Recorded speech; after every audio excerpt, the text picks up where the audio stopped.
Om Bhurбhuvah Tatsaviturvarenyam Bhargo Devasya Dhimahi Dhiyo Yonah Prachodayantam.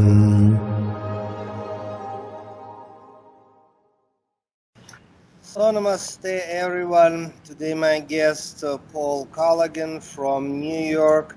So hi Paul. Hi everybody. So at the moment, as you can see, I'm in India, South Indian ancient city of Mysore.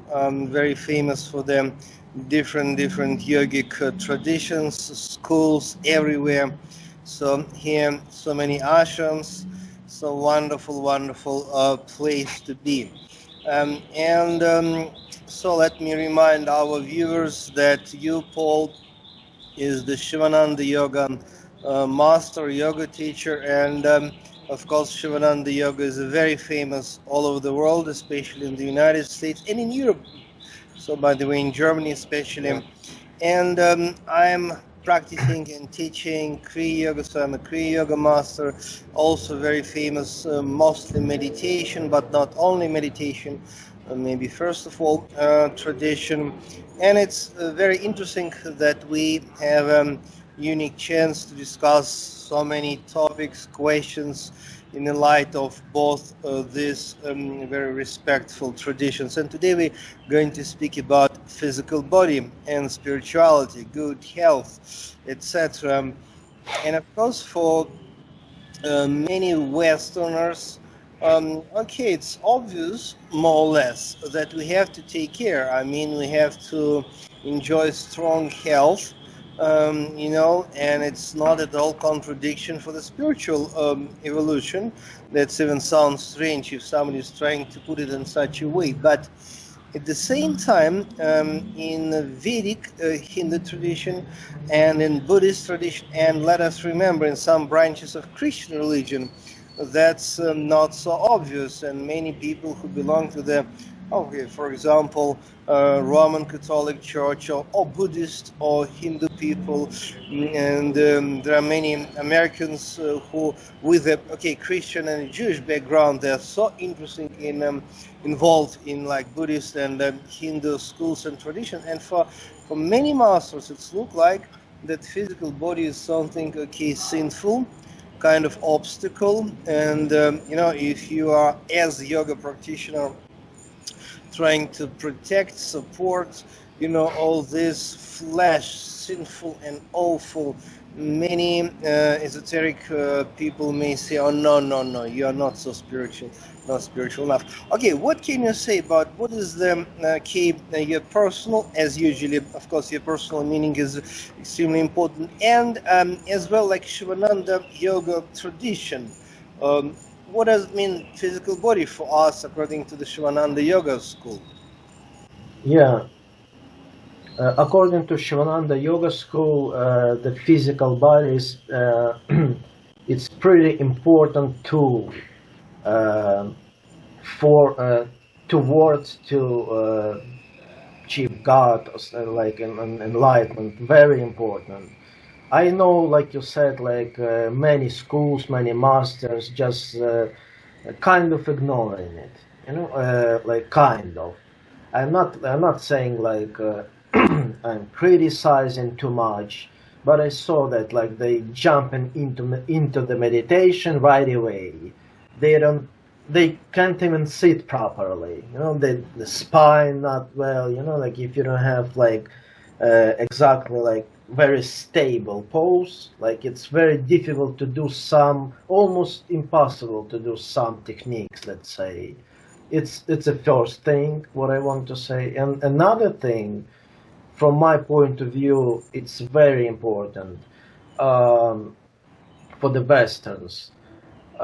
They starting like from the like physical exercises like asanas, let's say, and that's the start. And then from them it's a chance to do some higher techniques, like let's say like meditation, concentration, and reading scriptures and stuff. So it's a good basic.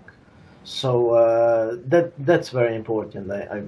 Many people in United States, like let's say I live in Brooklyn, as you mentioned already. So they not would go right away to school, like to study philosophy right away, or to pray some other gods right away. But they're gonna do some physical exercises. But after that, they can go through asanas into towards the meditation. Okay, I think you actually mentioning very important point why we need to work with the on the physical level as well. Suppose if somebody is interested in meditation only, okay, that's wonderful if people come into the field of yoga and spirituality and wish to transform consciousness first of all. But your point is really great. Unless you are able to to stay in a peaceful, comfortable posture, Yeah. unless you are able to relax properly, oh my God, what kind of meditation are you going to practice? I mean, for both of our traditions, I mean, for the tradition to which I belong, I mean, Kriya Yoga is also basically the same. The posture, the proper posture, it doesn't mean lotus posture. Oh my God. Yeah. I mean, most of the Westerners and modern Indians as well, let me say, just can't manage to stay in that lotus posture. Just impossible. You don't need to torture your physical body, but your physical posture must be relaxed enough. You must feel comfortable. You must be able, just on the level of muscles and joints, okay,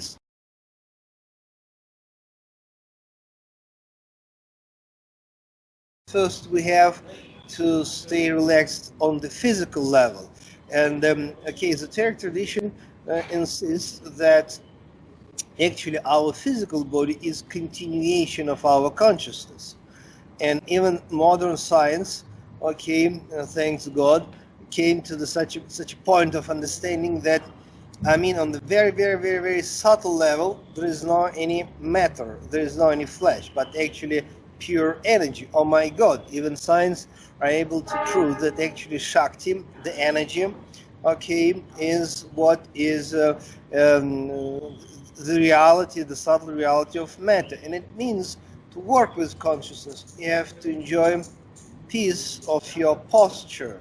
So please continue.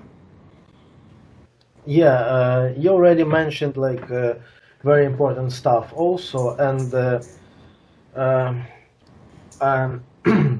I'm gonna talk about my personal example. Like I see my students every day.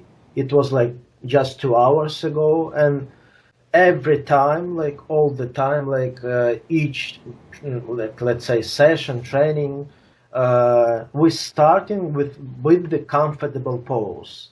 If we don't do that, it's extremely tough. Like it's almost impossible to go forward. Like we just can't. Like the person he is not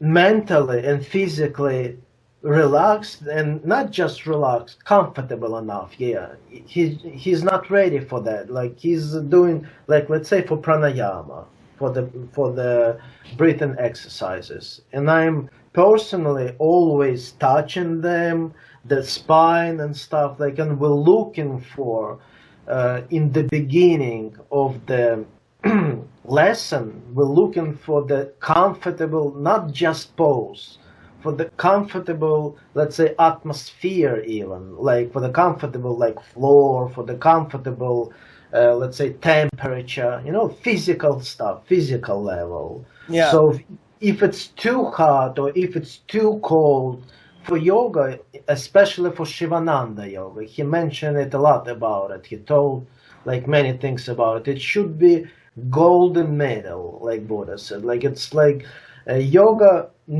like no extremes. Like if you feel comfortable and relaxed enough about outside things, let's say, like I said, temperature, light, not too light, not too dark. You don't have to be too hyper and very sleepy in the same time. Not too tired, but not like let's say like you jumping like from something. So it's not just posture. It's about um, like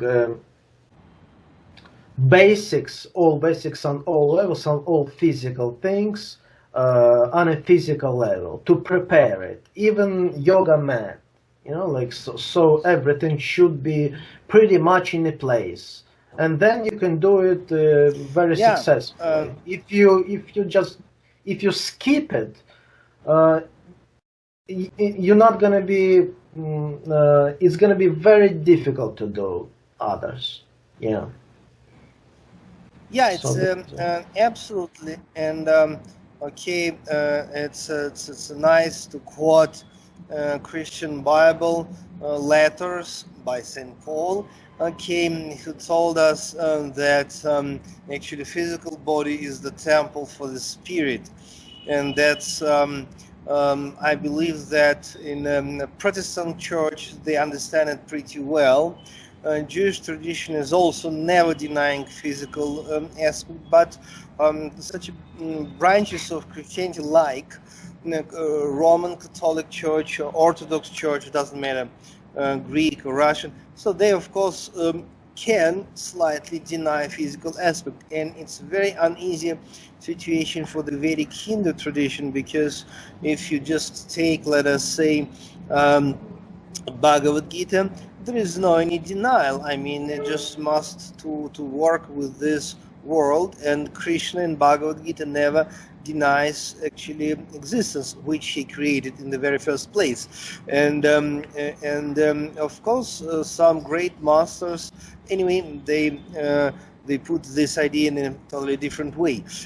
Anyway, let us also remember a very important philosophical and religious point that, okay, who created this world? Who created this physical body? Lord God. Then how can we say that we don't need to take care of the who can say and why that this is obstacle and I mean sinful and dirty or something like that? So it means if it is created by God, we have to take care. But also very important is to remember, I think, yeah, if we just jump into another other extreme, yeah, like okay, only physical aspect of yoga, which is like hatha yoga, asanas, and okay, we wish to improve our physical health and to be strong in like any age. That's good maybe, but not enough, because basically the term yoga means union between soul and God. So it means if no philosophical and kind of meditative aspect, then it is all not yoga at all. Okay, we have just a couple of minutes left. Can you just summarize our discussion? Yeah. What I wanted to say to the people, like I have experience like about more than about 35 years maybe. I'm practicing yoga in Shivananda also. So I think that I'm about golden medal. So always. So I would say if you want to do, you have to understand what's your purpose to do something first of all. So many people don't understand that. They just doing it. They don't, like they didn't plan it. They didn't think about it. Like they just doing it. So I would say the good advice from me, it's like just think about it before. What for? What do you need? Like what do you need? Like look around, like where you are, who you are. Think a little bit, and then you can do. You can start with asanas. Maybe you don't have to start with asanas. Like with other things. Maybe you should read about it first. So that's my point. Like start with a reasonable thing. Like just be mm, not smart, but be wise enough. like a little wisdom, like don't jump on it too much right away, like especially about yoga. Prepare yourself, especially mentally. Yeah. Thank you very much, Paul, for your time and wonderful conversation on a really important question from many yoga practitioners, and not only beginners. Many so-called advanced practitioners are also sometimes confused about connection between consciousness, spirituality, and physical body. So thank you very much. God bless all of us. See you next time. See you.